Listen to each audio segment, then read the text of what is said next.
Sounds good. A little redneck. A little bit.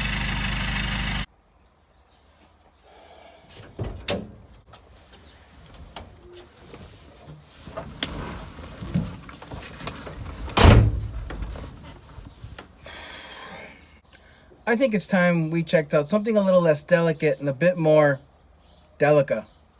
Mitsubishi Delica.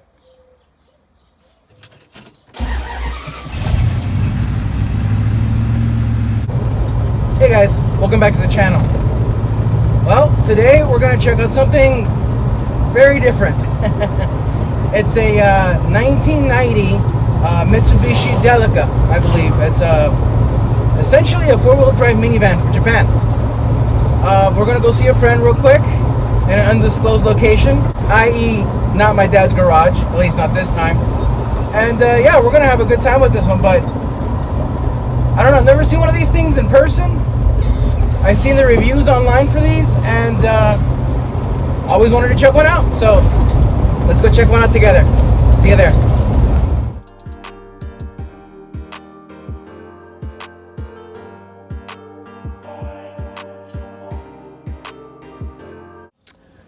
All right, guys, question. What do you get when you cross four-wheel drive, a minivan, and a country that's known for efficiency?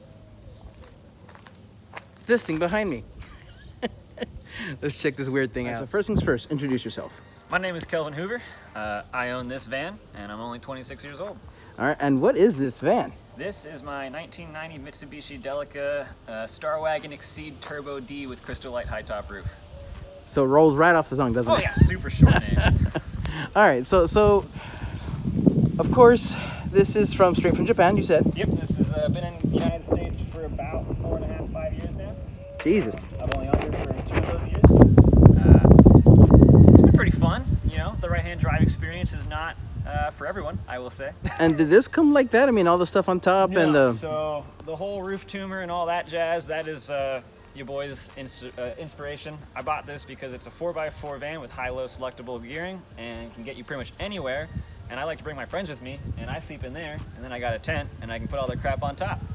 And if I'm not mistaken, there was a solar panel up there. There are several solar panels up there. I've got about 300 watts of panelage up there, all powering a 100 amp hour lithium polymer phosphate battery, and I use that to charge my fridge and freezer that I've thrown in the back. Let's go check that out. Absolutely. So it's a little messy because I sleep out here, you know. This is the battery, custom built it, handmade it. There's a guy off YouTube, Will Prowse. He does a lot of solar power stuff and battery stuff, and so I kind of took some lessons from him, learned how to make a battery, and made a battery. That's really cool. I've got an AC inverter in case I need to power a phone or anything like that, and then I've got the DC fridge. This is my DC freezer. Keeps my ice cream cold, keeps my water frozen. And then in the back seat, I've got my little cooler / plug-in fridge kind of thing. Keeps all my vegetables nice and cool without freezing them too bad. So what you're saying is van life. Yeah, van life, but cheaper and dirtier and dieselier. Speaking of the diesel, let's get to why this is so important and special for this area. Yeah, so we live in California, where you're not allowed to have fun if it's dirty. This van, it comes in gas or diesel. Gasoline versions tend to go about 80 miles per hour, which is great if you're driving on the highway. The diesel versions, like this one, tend to only go about 60, 65 miles per hour on the highway, which is an unfortunate trade-off for the fact that you can't bring gases in here on account of the CARB, California Air Resource Board emissions rules. There's just no way. They're too old, too dirty. The diesel, on the other hand, at 25 years old, diesels become smog exempt. And this is a 1990, so she's smog exempt, carb exempt, and I can pretty much run her around for fun. So you heard that right, guys. If it's a diesel and it's from Japan, import it. Import it now. You can get Hilux Surfliners, which is the Japanese version of the 4Runner, for about $12,000 right now in diesel with their Skookum turbo diesel. No reason not to. It's better than a 4Runner. It's a diesel, and it's got all the Hilux actual bits on it that you can't get in the United States. That's awesome. I'd recommend it. Well, let's take a look at this badass interior, because I saw some. Are those windows up there? Yeah, so this is why she's called a Star Wagon. Look at that's crazy. Look at that view. You see, I had to take a lot of effort to make sure that you could see out of my window still. That's really cool. Let's check out the other side of this. So this opens up like a proper van, right? Yeah, so you've got full 3 rows here. Oh, captain's chairs. Captain's chairs that slide all around. Lay flat if you need to. Bench goes flat. These seats go flat, so you can make it about a twin-sized bed. I have an air mattress that I inflate in here, and that's my. It's raining, and I don't want to get outside camping setup. Also, obviously, seats, up to 6 of your friends if they are nice and buddy-buddy. And I'm only 5'5", so, it's not exactly a vehicle designed for tall American guys, but for cute girls and me, it's just right. That's why, all you cute girls out there, talk to this man. Please do. I'm very lonely. And now, that looks like a fluorescent light. Is that a fluorescent light up there? All of the interior, most of the interior lights have now been replaced by LED. Okay. Just for efficiency, and there's no reason not to. It's the 21st century. Get your shit together, make your shit efficient. Windows everywhere. Look at that. That's just, Jesus. Still waiting on sewing up my curtains for it, but one day soon. And what is all these badges up there? So I'm a kind of an adventurous guy. I like doing paintball stuff. So most of these are my paintball events that I've gone to. I've won some of these events, and then there's just some character patches because it's a van. Add character, It's a necessary part of van ownership. There you go. All right, and let's see that mighty diesel engine. My mighty dirty diesel. I like to call all my look at that. The hood ornaments. Exceed. This is the Exceed right here. So it is a cab over engine, which means on long drives it gets nice and warm without the heater on. And there is the mighty Mitsubishi 4D56 turbo diesel, leaking oil as it should after 30 years of ownership. Proper diesel. Proper diesel. If it's not leaking, it's probably empty. There's been a couple of mods for quality of life. Sir, we call that self-lubricating in the States, okay, sir? Keeps the road nice and slick. So I've done a radiator upgrade. She came with a 2-core bimetal copper and aluminum. This is a solid aluminum 3-core radiator.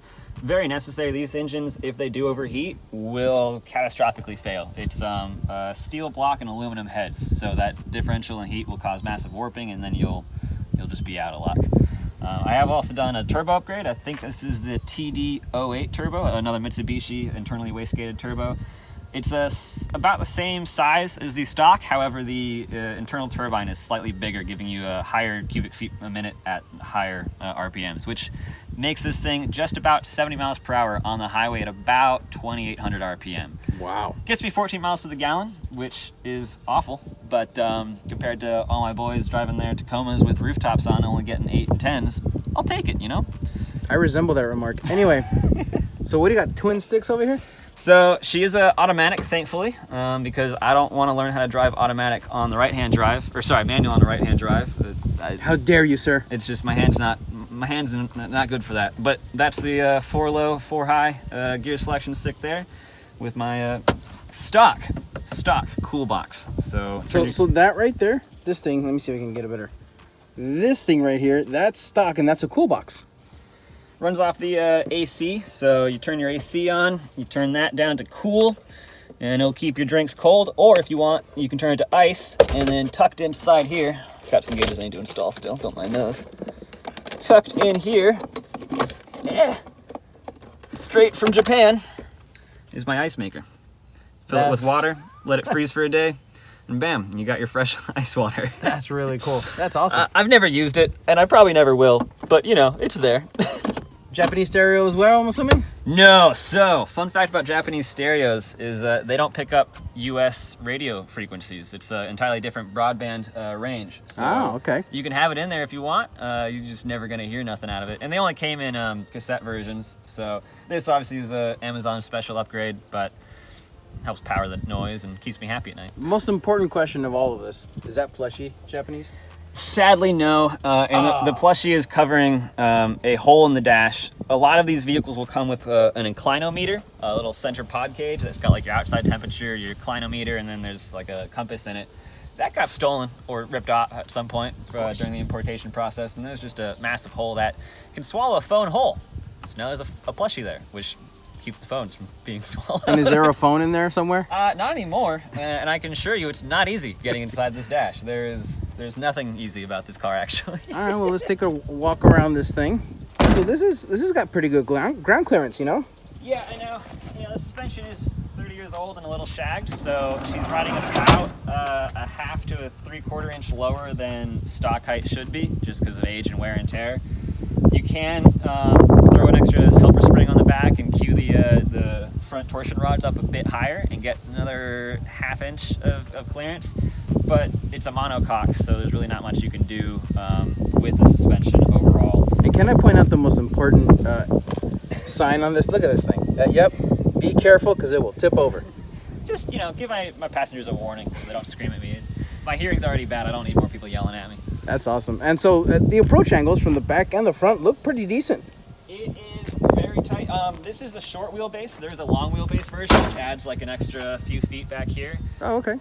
I obviously am trying to go off-road, so short wheelbase is nice. I don't know why I had 400 pounds of glass on the roof, but you get what you get. Because of course you do. Well, I like staring at things. And so here we go. Look at this. We got our sticker board, of course. You know, I am shocked at the amount of people that have not added stickers to my car while I wasn't looking. I'm sure that's going to change at some point. All right, so let's see the front of this thing.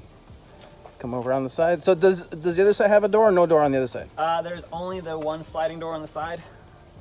If you buy the new Taiwanese models, you can get dual sliding doors, but Japan never actually released a version like that.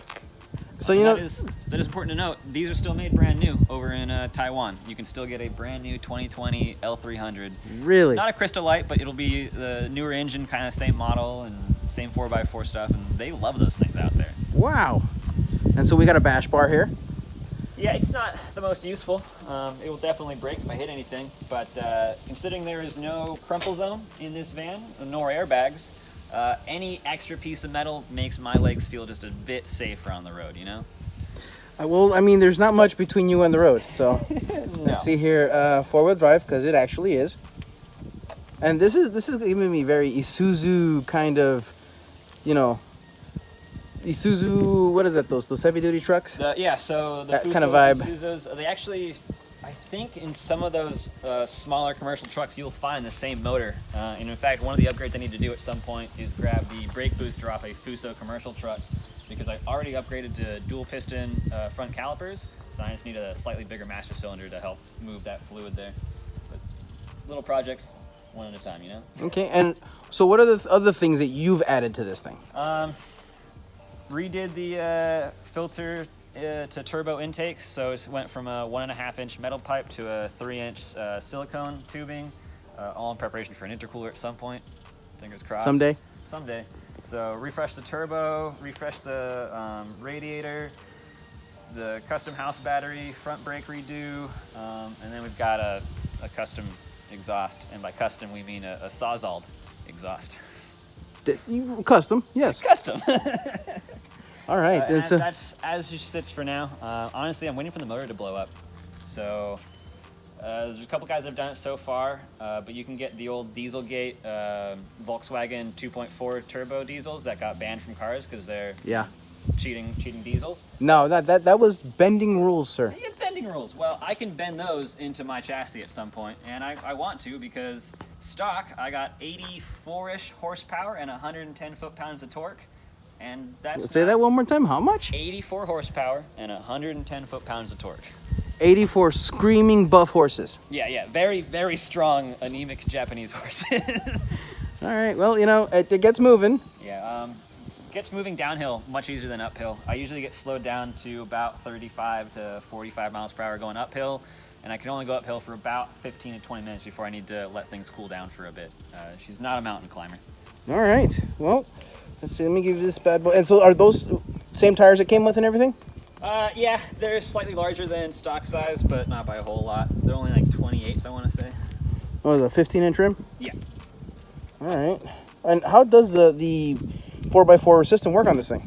So if you've ever driven the early 90s to early 1000s Mitsubishi Monteros, it is the exact same 4x4 transmission and system out of that. It is this thing that was used across the world in Pajaros, Monteros, and they just shoved it in here. So it's high-low selectable. I don't remember the exact ratios at the moment, but it's plenty sufficient that you'll see these things pulling out bigger trucks with ease. And I think that was also used in the, if you're old enough to remember, the Mitsubishi Raider.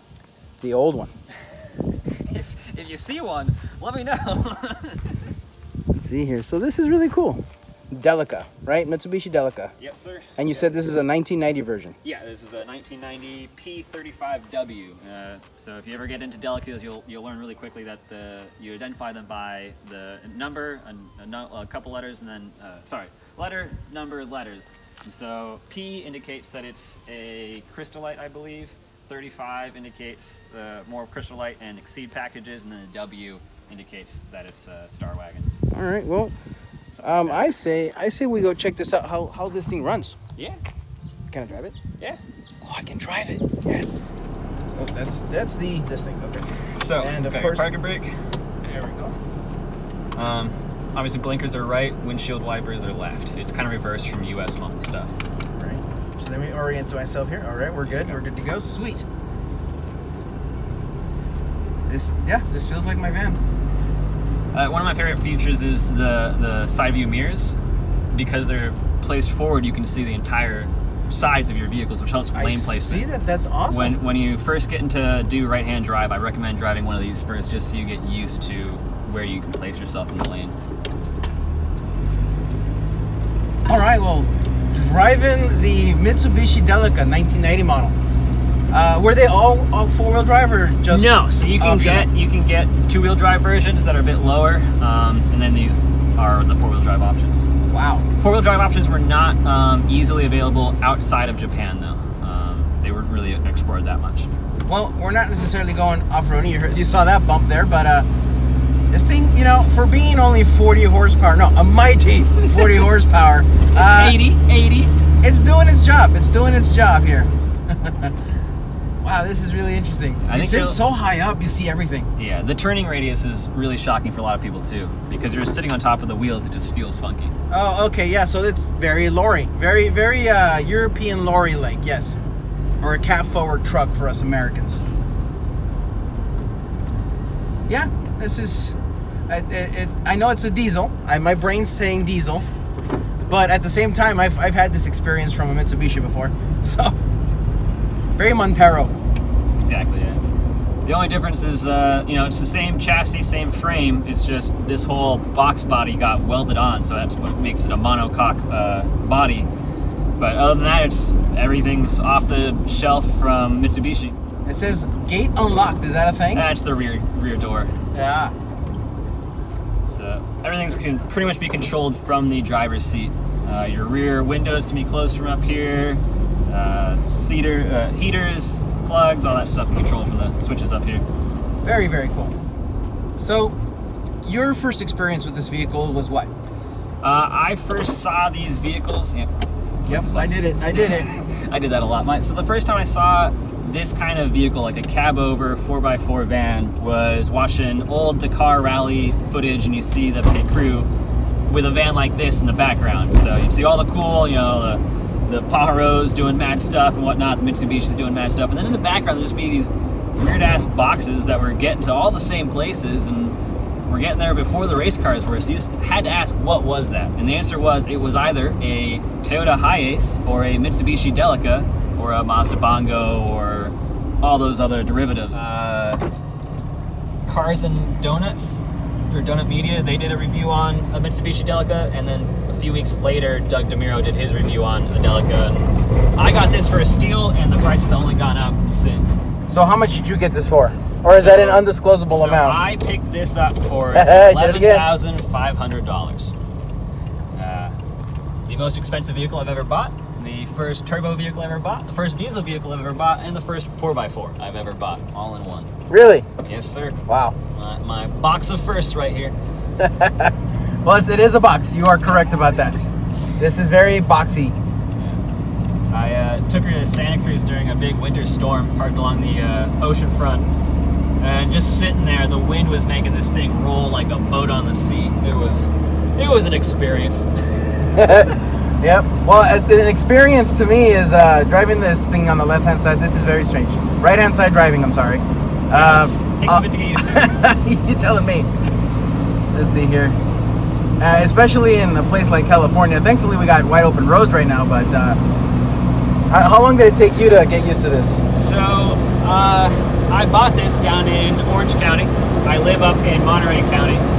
So the day I bought it, I had to drive north 4.5 hours on Highway 5 over the Grapevine. Wow. It took me about 20 minutes to stop sweating and 30 minutes to get comfortable enough that I didn't have to keep checking where I was in the lane. Jesus. Yeah, stop and go traffic, first time driving this, not fun. I hear the air. Oh yeah, she gets picked up by the wind real bad. It's a good thing I'm a sailor by trade, because otherwise I wouldn't be used to driving this boat around. This is very, very cool. And I mean, you know, it moves, it advances, if you will. Sometimes, maybe, kind of. So, you know, it's important to add an extra half hour to your schedule. And of course, our liftgate is unlocked. Thank you, car, for telling me that. Yeah, last time I took the dashboard off, I didn't properly reconnect all the light connections. Yeah. So at night, there's a little bit of a disco going on over the fuel gauge. Ah. Makes it exciting. Fun. Oh yeah, love those old car tricks, you know. What is fuel economy on this thing? So when I first got her, and before I put all the awning, the roof boxes on, I was getting about 19 miles to the gallon. Right now I get about 14 to 15, and that's off-road driving. City, it depends. I can get up to 16, 17 nowadays, but stop-and-go traffic brings you right down. Of course, and this got away a little bit. Yeah, she's pushing right about 2,700 pounds, so not as much as you might think. Really? Yeah, she's relatively light. Well, that's up. There it goes. That. I did that for like the first week of owning this thing. Yeah, that's what happens. Noob over here.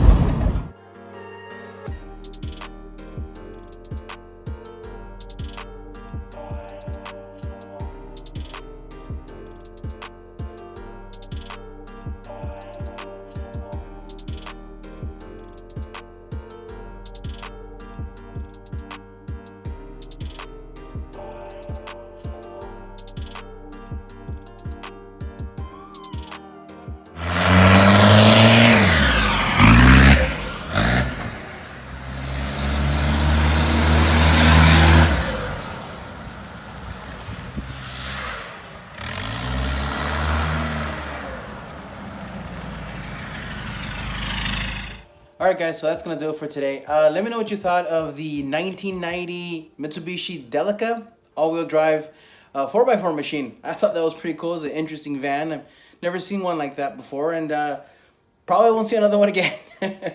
But anyway, please let me know in the comments what you thought of the vehicle. I thought it was an awesome vehicle. I had a lot of fun reviewing it and driving it and meeting with Kelvin.